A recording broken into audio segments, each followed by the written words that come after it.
자, 마가복음 76 그리고 77강입니다. 두 개를 합쳐서 진행을 좀 해보도록 하죠. 잠잠한 양이 되신 예수님 그리고 베드로의 실패와 소망이라는 제목으로 전했던 설교 내용입니다. 자, 요약을 한번 보도록 하겠습니다. 그리스도인은 그리스도의 십자가를 나를 위한 것으로 믿는 사람입니다. 여기서 중요한 것은 나를 위한 것이라는 것이죠. 그리스도의 십자가를 객관적으로 아는 것, 이것도 중요합니다. 그런데 그것을 주관적으로 그리스도의 십자가가 곧 나를 위한 것으로 믿는 사람이 그리스도인인 것이죠. 그리스도인. 그러므로 그리스도인은 그리스도께서 행하신 일, 특히나 십자가의 일을 바르게 알아야 합니다. 십자가와 내가 어떤 관계를 맺고 있는지를 알 때 비로소 우리는 그리스도인이 되는 것이죠. 특별히 본문에서 왜 그리스도가 재판을 받고 있는지, 왜 잠잠히 계신지, 왜 배신할 제자들을 참고 계신지, 이 모든 내용들 우리가 알아야 한다는 것이죠. 동시에 우리가 알아야 할 것이 또 있습니다. 우리가 어떤 존재인지를 알아야겠죠. 그래야만 그리스도의 십자가가 왜 나를 위한 것인지를 알게 되는 거예요. 가룟 유다 그리고 베드로, 다른 제자들과 비슷한 본성이 우리 가운데 있다는 사실을 본문을 통해서 꼭 알아야 합니다. 그럴 때 비로소 그리스도의 십자가가 나를 위한 것임을 믿을 수 있게 되는 것이죠. 핵심은 이거예요. 예수님과 나의 관계. 예수님과 나의 관계. 자, 관찰하기로 좀 들어가 보도록 하겠습니다. 관찰하기 질문이 다른 때보다 조금 많은데 조금 빨리 진행을 해보도록 하죠. 예수님이 끌려가신 대제사장의 집에는 누가 모여 있었습니까? 대제사장들과 장로들과 서기관들이 있습니다. 뒤에서 보겠지만 이들을 누구라고 할까요? 공회라고 표현을 합니다. 산헤드린 공회, 예루살렘 공회, 뭐 이렇게 이야기할 수 있겠죠. 베드로가 따라왔는데 어디까지 따라 들어왔습니까? 본문에 의하면 대제사장의 집들 안까지 쫓아 들어옵니다. 세 번째, 대제사장들과 온 교회가 이 재판에서 찾은 것이 있어요. 자, 그것은 예수를 죽이려고 그를 칠 증거를 찾았죠. 그래서 거짓 증인들이 계속해서 찾아옵니다. 네 번째 질문입니다. 그 자리에서 나온 구체적인 증언 어떤 것이 있었죠? 손으로 지은 이 성전을 내가 헐고 손으로 짓지 아니한 다른 성전을, 자, 오타가 났죠. 성전을 사흘 동안에 지으리라. 이렇게 이야기를 하셨습니다. 이런 이야기를 하셨는데 이것은 문맥과 상관없이 거짓으로 예수님을 칠 증거로 삼았죠. 자, 다섯 번째 질문, 예수님이 내가 그니라라고 답하신 대제사장의 질문이 있었어요. 뭐였습니까? 내가 찬송받을 이의 아들 그리스도냐. 자, 우리가 관찰을 열심히 잘 해야 하는데요. 아주 꼼꼼하게 할 수 있기를 바랍니다. 부사, 조사 이런 것까지 꼼꼼히 관찰을 좀 해볼 것을 이야기하고 있는데 부사는 뭡니까? 뭐 매우, 굉장히 뭐 이런 앞에 붙어 있는 그런 단어들을 의미합니다. 왜 이런 부사가 있는지에 대해서 한번 물음표를 던질 필요가 있겠죠. 그리고 조사는 뭐 여러분 다 아시는 것처럼 은, 는, 이, 가, 을, 를 뭐 이런 것인데 이런 조사를 주의 깊게 살펴보는 것도 도움이 됩니다. 중요한 것은 이거예요. 관찰을 할 때 최선을 다해서 아주 꼼꼼하게 관찰을 하라 이겁니다. 대제사장의 질문에 예수님은 어떻게 답하셨죠? 내가 찬송받을 이의 아들이냐? 이 질문에 내가 그니라 인자가 권능자의 우편에 앉은 것과 하늘 구름을 타고 오는 것을 너희가 보리라. 이렇게 얘기합니다. 앞에서 이야기했던 것처럼 우리가 이 본문을 좀 꼼꼼하게 살펴볼 필요가 있는데 내가 그니라라고 할 때 나는 누굴까요? 예수님이죠. 그는 누굴까요? 찬송받을 이의 아들이죠. 자, 여기서 인자가 또 누굴까요? 예수님 자신을 뜻하는 겁니다. 그래서 그, 인자 이게 다 같은 예수 그리스도를 의미하는 겁니다. 그리고 걷는 자의 우편에 앉은 것 이게 무슨 뜻일까? 하늘 구름을 타고 오는 것 이게 무슨 뜻일까? 이걸 여러분 고민을 하시면서 관찰을 하시기를 바랍니다. 예수님의 대답을 들은 대제사장은 그 자리에서 예수님을 사형에 해당하는 자라 이렇게 정죄합니다. 그가 지목한 죄명이 있어요. 뭡니까? 신성 모독하는 말을 했다. 이렇게 이야기를 하죠. 8번 불을 쬐고 있는 베드로에게 대제사장의 여종이 한 말이 있습니다. 뭡니까? 너도 나사란 예수와 함께 있었도다. 9번 여종의 말에 베드로는 어떻게 반응을 했습니까? 부인하였고 그죠? 먼저는 부인을 했어요. 그다음에 이렇게 말합니다. 내가 말하는 것이 무엇인지 알지도 못하고 깨닫지도 못하겠다. 아주 강력한 부인을 한 것이죠. 자, 장면 전환이 있습니다. 그리고 장면 전환이 있다는 것은 보통 주제 전환이 있다는 것이죠. 이 의미를 좀 잘 생각해 보시기를 바랍니다. 본문 같은 경우는 어떻습니까? 재판정에서 갑자기 렌즈가 어디로 바뀌어요? 베드로에게로 바뀌죠. 그렇게 장면이 갑작스럽게 바뀌었을 때는 그 주제의 전환이 있을 가능성이 높아요. 그래서 의미를 좀 깊이 생각을 해 보시기를 바랍니다. 자, 10번 베드로를 여종이 다시 쫓아와요. 그리고 이렇게 말을 합니다. 이 사람은 그 도당이다. 자, 11번 곁에 서 있는 사람들도 베드로에게 말을 합니다. 너도 갈릴리 사람이니 참으로 그 도당이니라. 12번 베드로의 반응은 어떠했을까요? 저주하여 맹세하되 아주 강력한 표현이죠. 저주하여 맹세하되 나는 너희가 말하는 이 사람 누굽니까? 예수님 알지 못한다. 자, 13번 닭이 두 번째 울었습니다. 베드로는 예수님의 말씀을 떠올리죠. 그리고 어떻게 반응합니까? 그 일을 생각하고 울었더라. 울었더라. 그 일이 여러분 뭘까요? 그 일. 그 일은 베드로가 절대로 예수님을 부인하지 않겠다고 했을 때 예수님이 뭐라고 말씀하셨어요? 네가 오늘 닭이 세 번 울기 전에 나를 부인할 것이다. 이 말씀을 떠올리고 그 말씀의 찔림을 받아 울었죠. 자, 본문에서 중심 주제와 더불어 중심 구절을 찾는 것도 아주 중요한 것 중에 하나입니다. 본문을 살펴보시면 특별히 중심 주제가 되는 구절 뭐가 있을까요? 맨 마지막 절을 한번 보시면 좋습니다. 72절이죠. 72절 맨 마지막 절을 보면 베드로가 우는 장면이 나옵니다. 그 일을 생각하고 울었더라. 이것이 중심 구절이에요. 자, 이제 해석하기로 좀 넘어가 보도록 하죠. 다음의 질문으로 나눔의 시간을 가져봅시다. 당신 안에 있는 완벽주의에 대한 이야기를 나눠봅시다. 완벽주의. 이 질문의 의도는 여러분 아실 겁니다. 제가 설교 중에도 말씀을 드렸는데 완벽주의 곧 모든 것을 스스로 통제하고 그 누구의 도움도 받지 않으려고 하는 그런 성향, 그런 기질은 결국 무엇을 거부할 수밖에 없습니까? 하나님의 은혜와 하나님의 도우심, 더 나아가 그리스도의 십자가에 대한 필요성을 전혀 못 느끼게 만들 겁니다. 그런 의미에서 이 완벽주의라는 것이 상당히 부정적이라는 것을 인식할 필요가 있겠죠. 자, 그래서 이런 것들을 한번 고민을 해보고 점검을 해보고 살펴볼 것을 어, 질문을 통해서 여러분들에게 권면을 하는 것이죠. 완벽주의. 눈에 띄는 완벽주의자가 분명히 있습니다. 저 사람은 진짜 완벽주의야. 이렇게 이제 이야기할 수 있는 사람이 있는데 사실 완벽주의가 없는 사람은 없죠. 모든 사람들 가운데 어느 정도의 완벽주의가 있어요. 성향이 다르고 그리고 분야가 달라요.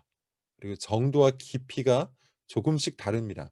그러나 모든 사람들에게는 완벽주의라는 성향과 기질이 있어요. 어떤 사람은 다른 것들은 널널한데 다른 것들에 대해서는 그렇지 않은데 관계에 대해서 유독 완벽주의를 추구하는 사람이 있습니다.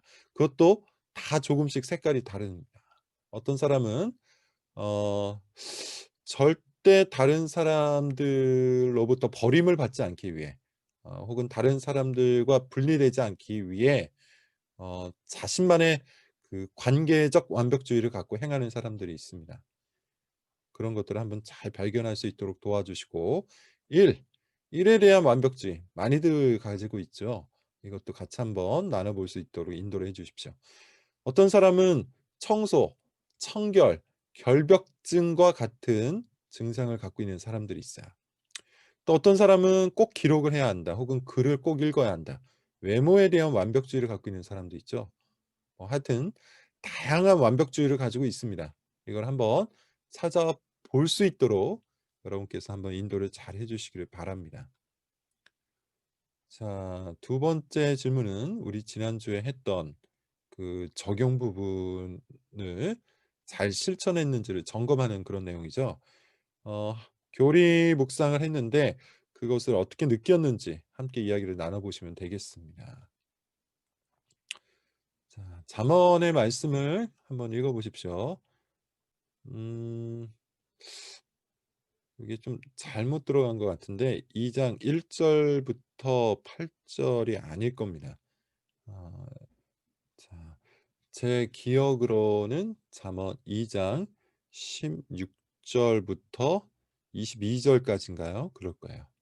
자, 요거를 같이 한번 읽어 보시고 여기에서 우리가 발견할 수 있는 교훈이 이거야. 단순한 믿음인데요. 악한 자는 망한다. 선한 자는 흥한다. 입니다. 20 절, 21 절을 여러분 한번 잘 눈여겨서 보시고 같이 함께 이야기를 해 보시면 좋겠습니다.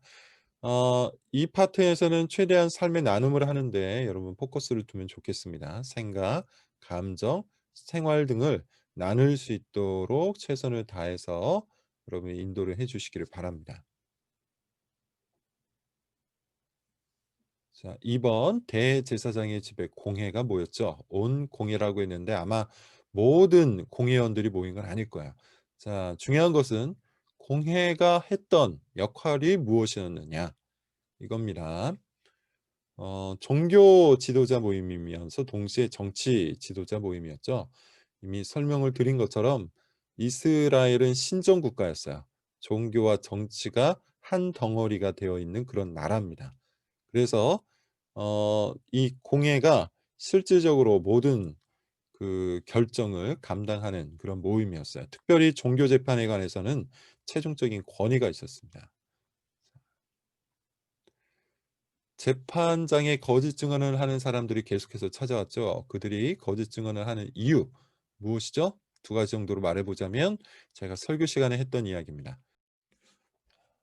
첫째, 제대로 듣지 않았어요. 문맥과 상관없이 대충 본인이 이해한 대로 말했습니다. 그래서 말하고자 하는 사람의 의도를 제대로 이해하지 않은 채 말을 전하는 것도 거짓 증언이 될 수 있다는 것 여러분 꼭 기억을 하시기 바랍니다. 자, 두 번째, 믿음이 없었죠. 어 제자들과는 달리 이 거짓 증언을 하는 사람은 예수님에 대한 신뢰가 없었습니다. 어 만약에 이해가 잘 되지 않았다 할지라도 예수님에 대한 믿음이 있었으면 그런 거짓 증언을 하지 않았을 겁니다. 근데 그들은 예수님을 향한 신뢰가 전혀 없었기 때문에 그냥 대충 자기네들이 이해한 대로 말을 한 것이죠. 가짜 뉴스 요즘 좀 문제가 많이 되고 있는데 가짜 뉴스를 퍼뜨리는 것은 무엇을 어기는 것이죠? 십계명의 아홉 번째 계명, 내 이웃에 대하여 거짓 증언하지 말라. 이걸 어기는 겁니다. 가짜 뉴스를 만드는 것 그리고 전하는 것도 아주 심각한 죄입니다. 여러분 잊지 마십시오. 그래서 신중해야 되고 가짜 뉴스를 함부로 퍼뜨리지 않도록 주의를 하시기를 바랍니다. 대제사장의 질문, 어, 내가 찬송받을 이의 아들이냐? 이 질문이 놀라운 이유는 무엇일까요? 예수님에 관한 가장 정확한 신앙 고백적 표현이었기 때문입니다. 자, 하나님은 악한 자들의 입을 통해서도 진리를 말씀하신다. 마크 스트라우스라는 주석가가 한 말인데요. 자, 본문에 등장하는 두 가지 사례가 있어요. 뭘까요? 첫 번째, 거짓 증인 중에 한 명이었던 사람이 성전을 헐고 사흘 만에 다시 짓는다 이렇게 증언을 한 것이죠. 이 말이 사실 틀린 말이 아니에요. 자, 두 번째, 대제사장이 방금 한 말, 찬송 받을 이의 아들이냐, 이 질문, 이것도 아주 정확한 신앙 고백이에요. 악한 자들이 예수님을 어, 죽이려고 던진 말인데 역설적이게도 그들의 이 말이 사실 진리였죠. 이와 같이 하나님은 악한 자들의 입을 통해서도 진리를 말씀하시고 그 진리를 통해서도 사람들을 구원하시기도 해요. 정말 놀라운 섭리입니다.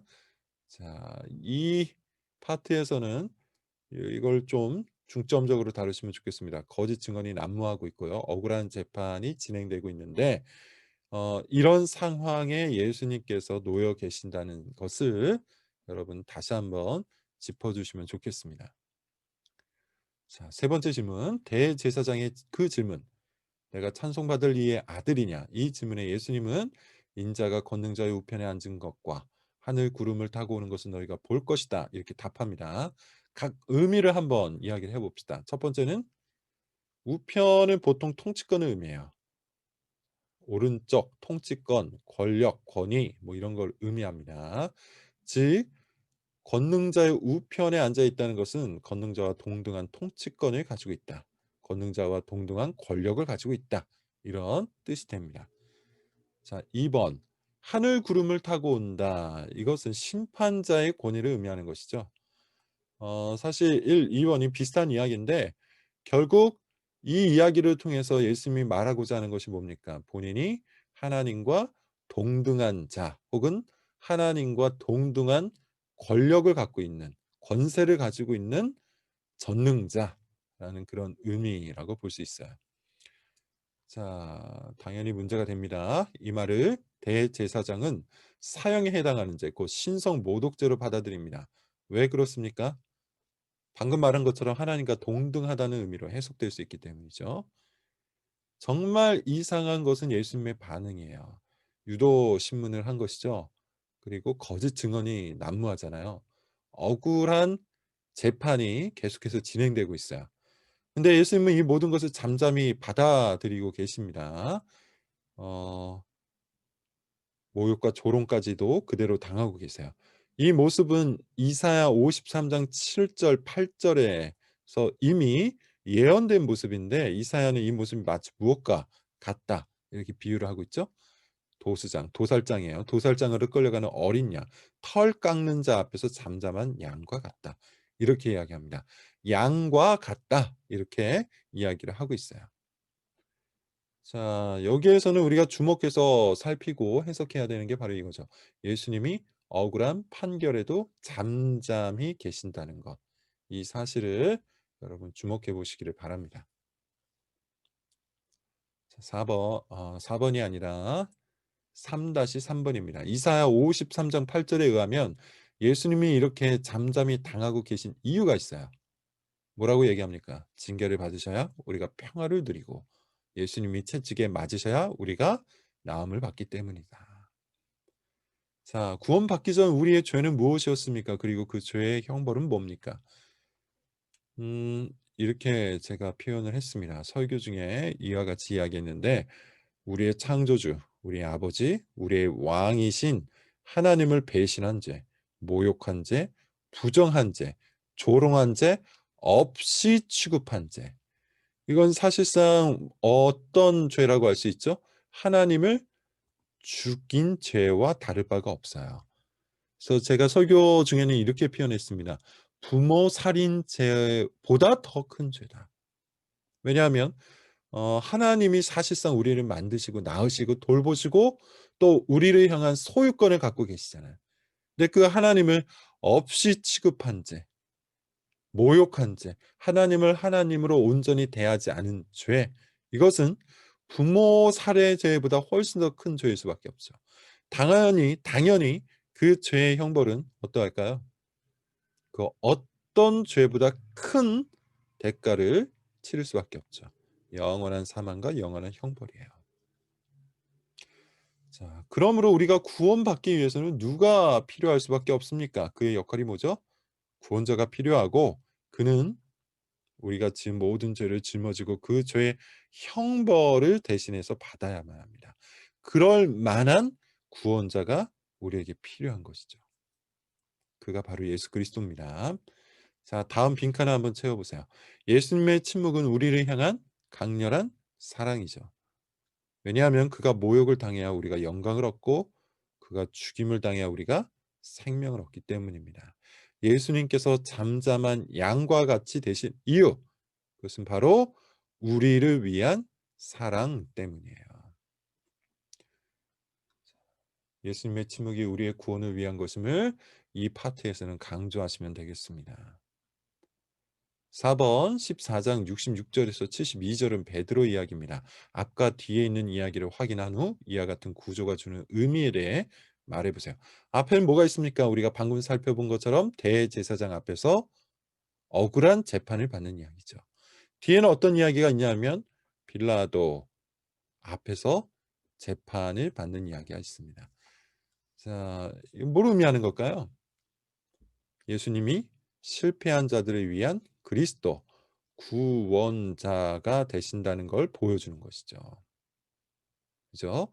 예수님께서 재판을 받고 계신 이야기 사이에 베드로의 실패 이야기를 넣어서 왜 예수님께서 이와 같이 억울한 재판을 잠잠히 당하실 수밖에 없는지를 보여주고 있는 거예요.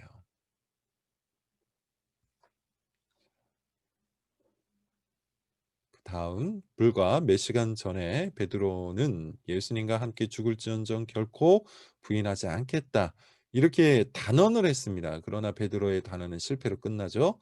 왜 실패로 끝나버릴 일을 그토록 강하게 자신했을까요? 자기가 어떤 존재인지 몰랐기 때문이죠.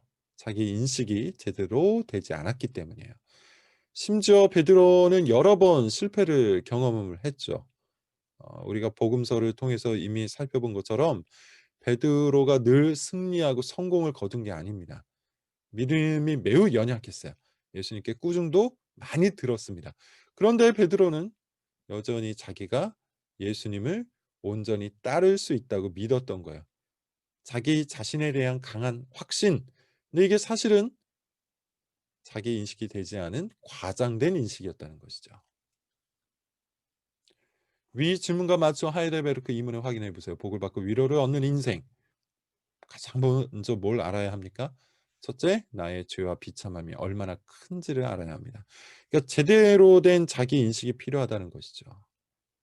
진짜 복, 진짜 위로를 얻는 인생으로 살고 죽기 위해서 우리는 우리의 죄와 비참함이 얼마나 큰지를 알아야 돼요. 하나님이 종종 자녀들에게 고난과 실패를 허락하시는 이유, 그러면 이제 알겠죠. 그거는 바로 올바른 인식, 연약하고 무력한 존재라는 인식을 주셔서 하나님의 은혜와 도움을 간구하도록 고난과 실패를 주시는 거예요. 제가 자주 사용하는 예화인데, 우리가 감기라도 들려야 하나님 앞에 나아가서 기도를 하죠. 늘 형통하고 자기가 원하는 모든 것을 다 얻었을 때 어떻습니까? 스스로 한번 생각을 해보세요. 하나님이 필요가 없죠. 은혜, 도움, 이게 필요가 없는 거예요. 그런데 우리 인생에 고난이 찾아오고 실패가 찾아오면 마음이 어떻게 됩니까? 가난해지죠. 그리고 하나님을 찾게 되어 있어요. 그래서 하나님은 인간의 그와 같은 심리를 매우 잘 아시기에, 당연히 잘할 수밖에 없죠. 하나님이 친히 사람을 만드셨잖아요. 매우 잘 아시기에 이와 같은 고난과 실패를 허락하셔서 우리가 연약하고 무력한 존재라는 것을 깨닫게 하시는 거예요. 그런 의미에서 고난과 실패가 뭐가 되는 겁니까? 은혜가 되는 것이죠. 복이 되는 것이죠. 자, 올바른 자기인식 곧 죄와 무력 속에 있다는 것이 사실은 은혜임을 알려주십시오. 자, 어떤 관계가 되는지에 대해서는 여기서 설명을 드렸습니다. 베드로의 통곡이 그의 소망이 되는 이유는 뭡니까? 지금 말씀드린 것처럼 자기 자신에 대한 강한 확신이 깨지고 말씀으로 심령의 찔림을 받았기 때문이죠. 그래서 울 수 있었던 거예요. 그리고 그것이 그의 소망이 되는 것이죠. 자기 자신에 대한 강한 확신이 깨진다는 것은 인간적으로 볼 때는 여기서 실패감이 오죠. 좌절감이 와요. 낙심이 되고 또 면목이 없습니다. 다른 사람 볼 면목도 없고 부끄러워요. 이게 인간적인 마음입니다. 그런데 우리가 이와 같은 것으로 인해 나 자신에 대한 강한 확신이 깨지고 하나님의 말씀이 우리 심령으로 들어오게 된다면 이건 뭐가 되는 거죠? 소망이 되는 거예요. 자, 고린도전서 1장 26절부터 30절을 읽어보세요. 그리고 하나님께서 은혜 주시는 방식에 대해 말해봅시다. 아주 유명한 말씀입니다. 하나님께서는 약한 자를 택하여 강한 자를 부끄럽게 하시고 가난한 자를 택하여 부한 자를 부끄럽게 하시며 없는 자를 택하여 있는 자를 패하신다고 해요. 무슨 말입니까? 하나님께서는 자기 자신에 대한 강한 확신을 품고 사는 사람들, 자기 것에 기대어 사는 사람들, 자기 자신을 의지하는 자들, 이런 자들이 아니라 그것들이 깨어져 나간 자들에게 은혜를 베푸신다는 것이죠. 그래서 하나님은 이와 같이 자기 자신에 대한 잘못된 인식, 자기 자신을 강하게 신뢰하는 그런 잘못된 인식을 깨뜨리기 위해서 어떻게 하시는 겁니까? 실패, 가난, 때로는 상실, 그리고 고난을 주시는 거예요. 이걸 통해 우리 가운데 뭘 만드시는 겁니까? 빈 공간을 만드시죠. 은혜 받을 만한 빈 공간을 만드시는 거예요. 자, 은혜의 속성이 무엇인지를 여러분 한번 물어보세요. 은혜가 뭡니까? 여러분들도 한번 답변해 보십시오. 은혜가 뭡니까? 받을 만한 자격이 없는 자에게 주시는 하나님의 친절, 자비, 도움, 뭐 선물 이런 것이죠. 받을 만한 자격이 없는 자, 그러나 받아야만 하는 자들에게 주시는 선물과 친절과 자비와 도움이에요. 이것이 은혜입니다. 그래서 은혜는 기본적으로 삭시 아니죠. 그러니까 노동의 대가로서 얻는 월급 같은 개념이 아니죠. 은혜는 어, 나에게 어떠한 조건, 자격이 없음에도 불구하고 이와 같은 걸 주시는 거예요. 그게 은혜예요. 이 은혜의 속성을 여러분 잘 이해를 하셔야 됩니다. 누가 은혜를 받을 수 있을지. 삭스로 여기는 사람에게는 은혜가 절대로 은혜가 될 수가 없어요. 내가 노력하고 내가 힘쓰고 내가 노동하여 얻은 대가에 불과한 것이죠. 그래서 강한 자, 부한 자, 있는 자들은 자기에게 있는 것들이 다 자신의 목, 자신의 삭신 줄 알아요. 그래서 하나님께서는 약한 자, 그리고 가난한 자, 없는 자에게 은혜를 베푸시는 겁니다. 자, 좀 길게 얘기했는데 결국 이 얘기예요. 오늘날에는 죄를 사하는 예수가 더 이상 필요 없다고 말하는 사람들이 있습니다. 사람들이 원하는 것은 죄의 용서가 아니라 그저 사람답게 살 수 있는 사회. 그래서 교회의 성격과 방향이 바뀔 필요가 있다고 조언합니다. 그러나 예수님께서 이 땅에 오신 이유는 죄를 사하기 위해서 오셨죠.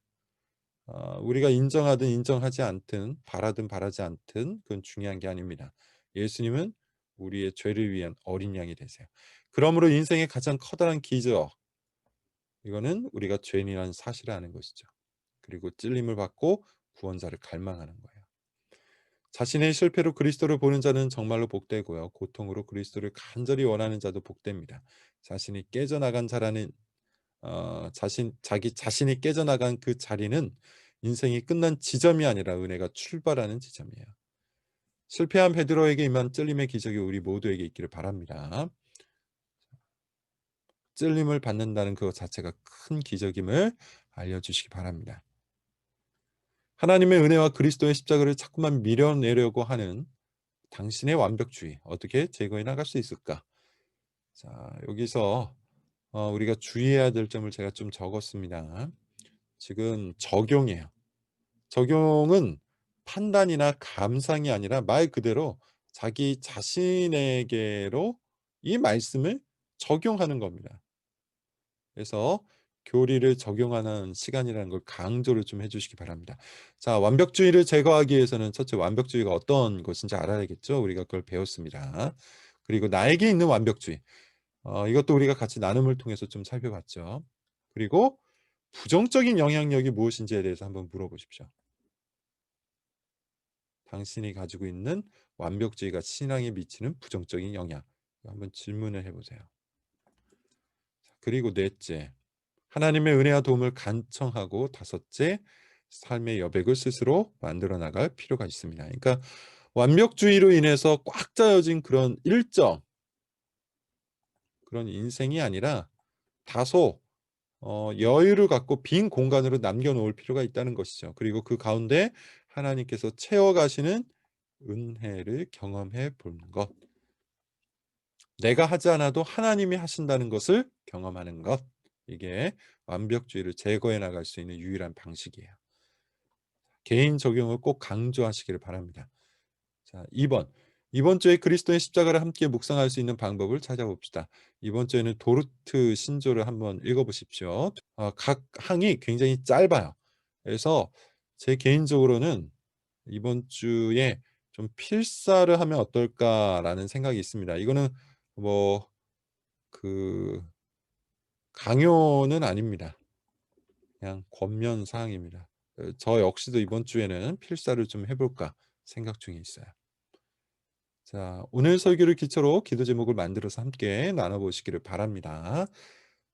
두 개의 설교를 가지고 했기 때문에 조금 내용들이 많고 복잡할 수 있는데 최대한 여러분께서 그 내용들을 잘 숙지하셔서 전하고자 하는 주제들을 바르게 잘 전달해 나갈 수 있기를 바랍니다. 자, 기도도 꼭 하시길 바라는데 기도는 실패한 자들을 위한 그리스도를 경험한 자들에게서 나오는 자연스러운 신앙 행위입니다. 그래서 여러분 기도를 꼭 하시기를 바랍니다. 자, 이렇게 76강, 77강 설교 소모임 인도자 판을 마치도록 하겠습니다. 수고하셨습니다.